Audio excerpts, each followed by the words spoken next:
What's up guys, XM360 here, and in today's video I'm going to be reviewing the Wicked Lasers LaserSaber. So this is an attachment for Wicked Laser's Spider 3 laser pointers, and it essentially turns your laser pointer into a lightsaber.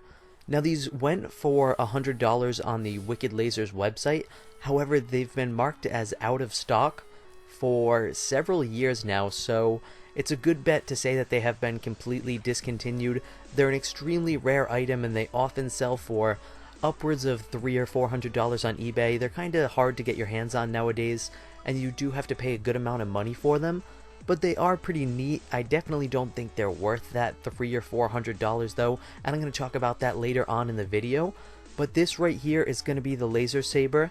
It's aluminum at the base, and then it has a 32-inch polycarbonate tube, and that is 1/8 of an inch thick, and it attaches to any of the Spider 3 lasers, the Inferno, the Lunar, the Arctic, and the Krypton. And then that little sleeve you guys saw me pull it out of, that's basically just some piping foam that I use to kind of keep this protected when I'm not using it. So I did get this off eBay, and I did have to buy it from somebody because, like I said, you can't buy these on their website anymore. I'll put a link down below to the product page, but like I said, it will say out of stock, so you won't be able to order it there. And then you guys just saw me unscrew a large metal piece from the saber.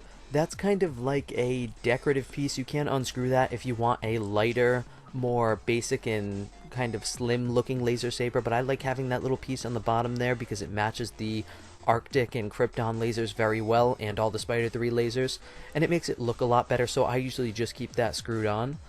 And I'm just going to screw that back on right now. You have to be careful with this because the material, that polycarbonate tube, it feels a lot like plastic, like plexiglass, something where if you smash it up against something, it will crack. So you do have to be careful with it. You can't go around hitting stuff with this, obviously. It is essentially a large toy. I mean, you could possibly use it for some science demonstrations, but beyond that, it doesn't serve much of a purpose besides being an expensive toy. It is still cool though. To a lot of laser fanatics, they will like it a lot. And I'm going to show you guys how to attach it to the laser. It's pretty simple. You basically just unscrew whatever lens you're using, whether it be the safety lens or the focusing lens, and you screw it in place of the lens right on the top of the laser. And then once you have it screwed on all the way, you'll see that you have a nice secure connection. It doesn't wobble at all, it doesn't shake. It feels like one solid object, like a solid saber, and it feels like that tubing is really attached to your laser, so I like that a lot. It feels very solid, it doesn't feel flimsy or cheap. And then from there, all you have to do is power up your laser, and you'll notice that the beam will illuminate that tubing.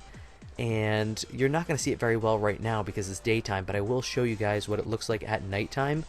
But you can kind of see when I have it on there, the beam is lighting up that white tubing blue, and it just looks really great in dark settings and at night. So what really makes this LaserSaber separate and so expensive from everything else as far as lasers go is there's really no competition with it. You don't see a lot of other companies making anything like a saber, and I did find one cheap alternative, but it's nowhere near as long and big as this. I will review that one soon, but that's what really sets this apart, and the reason why people pay so much for it is because there's no alternative to it really.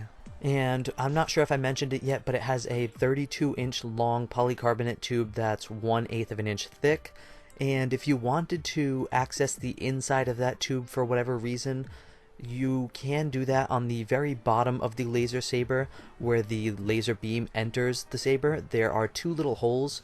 If you use something like tweezers or a very small pair of scissors, you can put them into those little holes and turn it, and you can unscrew the bottom of it. So that would be how you get into it if you ever needed to. I've had to do that once before, and it was fairly easy to do, and it's easy to reassemble as well. So I'm going to go to those nighttime shots now, and I'm going to show you guys a couple different wavelengths, starting off with my Krypton and 532 nanometers. So this is the Spider 3 Krypton 500 milliwatt 532 green laser, and this looks very, very impressive. This is probably the best one, although the Arctic also looks really good, and I'm going to show you guys the Arctic next. So this is going to be a 2-watt Arctic, and it's 445 nanometers. And this one looks good. This is in low power mode because my battery's having an issue, and it doesn't stay in high power mode for long. I'm going to toggle into high power mode and you'll see it for like a second, but then it's going to shut off. So this next one I'm going to show you guys is a Laser 303 in the 650 nanometer red color, and it does not attach to the LaserSaber. I'm simply just holding it to the bottom to show you what it looks like when it's lit up red. The LaserSaber only attaches to Spider 3 Wicked lasers. So if you wanted a red laser that attaches to this LaserSaber, you would have to get the Inferno laser, and those are very rare, so it's going to be a bit tough getting your hands on one of those. This next one is going to be another green laser, and it's going to be a 520 nanometer, about 25 milliwatt laser. And this is interesting. It's definitely not as good as the 500 milliwatt Krypton that I showed you guys, but it is an interesting color. And then finally, I'm going to show you guys a UV purple 405 nanometer Laser 303. And if you wanted a purple laser that actually attached to this, you would need to get the Wicked Lasers Lunar laser, which is also very tough to find. So moving on to the reviewing aspect of this, the first thing I'm going to talk about is the price.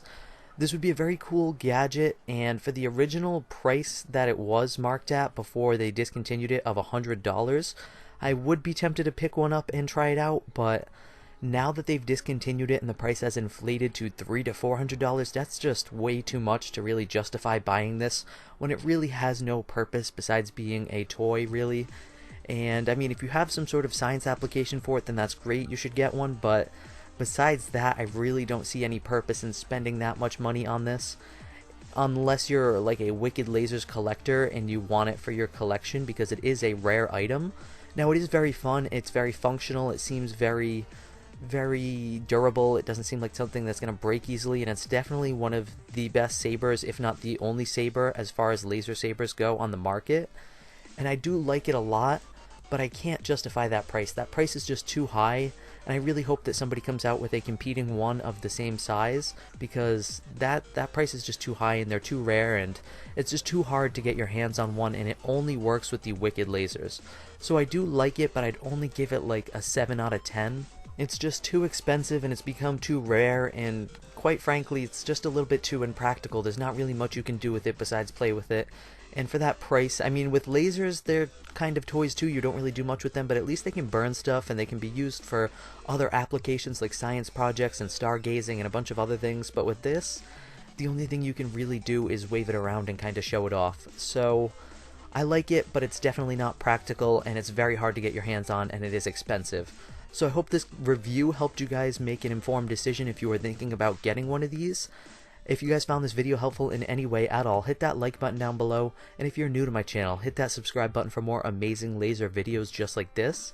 And as always guys, thank you for watching from XM360.